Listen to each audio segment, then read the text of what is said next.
Hi, this is me. At hindi naman limit sa kaalaman nyo na ako ay isang coffee connoisseur. Hindi ko alam kung anong ibig sabihin nun pero maganda lang siyang pakinggan. Basta ang alam ko, mahilig ako sa kape.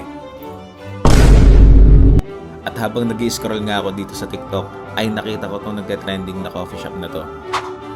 At ang daming gumagawa ng video about dito sa cafe na to. Kaya naman, sinearch ko kagad to sa Google Maps at ito yung ilan sa mga review. The place is incredibly Instagram worthy and beautiful.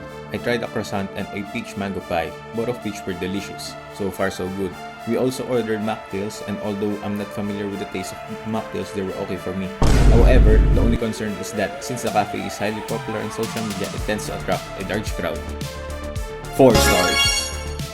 So medyo okay naman yung naging experience ni man number 1. Pero dito sa kasunod na experience ay medyo kinabahan ako ng kaunti. Place really looks great, Instagrammable indeed, so medyo okay pa dito eh. The only thing is, when you eat outside, you will encounter different weird smells, like welding and comfort room smells. I don't know, yun ang sabi niya eh. Can't explain it, but it's not good. So may maamoy kaya tayo dito? Pastries are great, but the drinks need an improvement. 2 out of 5 stars.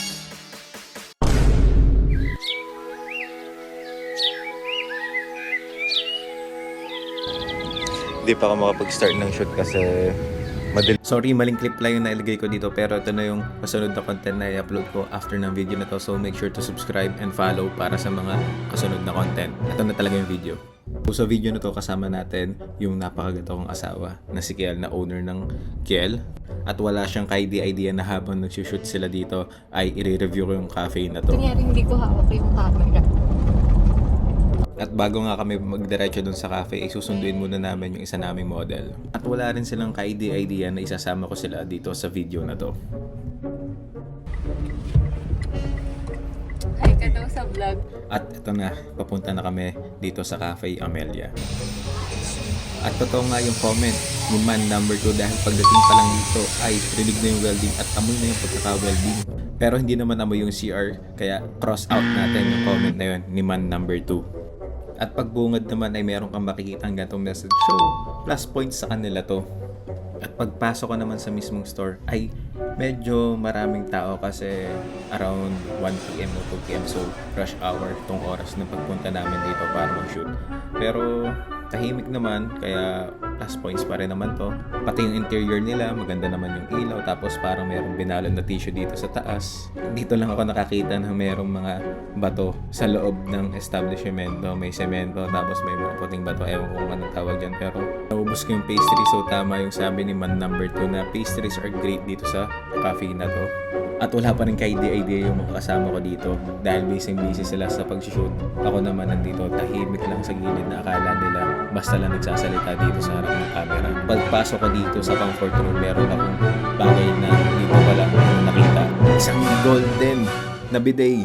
Ewan ko sa inyo kung nakakita na kayo pero first time ko makakita nito. At syempre, kompleto rin yung mga tissue paper dito. Kaya ewan ko dito sa comment ni man number 2. Medyo tagilid siya dito. 02 na siya. Dahil wala naman tao dito masyado sa labas, inupuhan ko lahat para naman matesting ko. Sayang naman yung mga upuan dito. At syempre, mababait yung mga staff nila dito. E naman, dagdag points din sa kanila to. At meron din silang mga butas katulad nito. Saan ka pa nakakita ng ganito? Hindi ko talaga alam kung bakit ko ginawa tong shot na to. Papagod ako dun At syempre, hindi pwedeng mawala yung review natin sa kape. Yung kape na to ay Spanish latte na napakadali kong naubos dahil okay yung lasa. Kaya naman, ito yung masasabi ko sa cafe na to. So ayun, nakita na natin lahat. Nakita natin yung loob, yung labas, pati yung CR, kita na rin natin. So, sa dami ng coffee shop na napuntahan natin, puntahan ko pala specifically, bibigyan ko ng rating na 5 out of 5. Okay. Ayan. Okay na.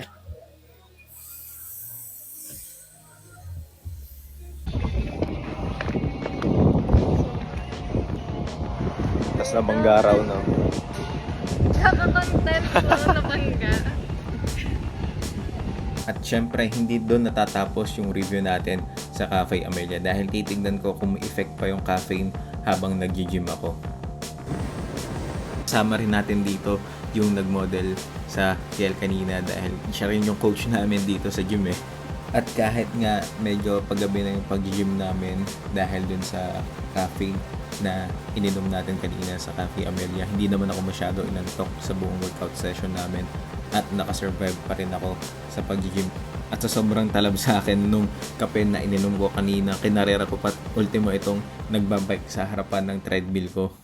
At syempre kahit na gaano kaganda yung nag-epekto nitong kape na ininom ko, ayoko pa rin na maging dependent ako dito. Kaya naman binabawas-bawasan ko pa rin yung intake ko ng caffeine. Isang beses lang sa isang araw ngayon ang ginagawa ko. Kung dati 3 beses sa isang araw, kasi ayoko nang dumating yung araw na hindi ako pwedeng uminom ng kape.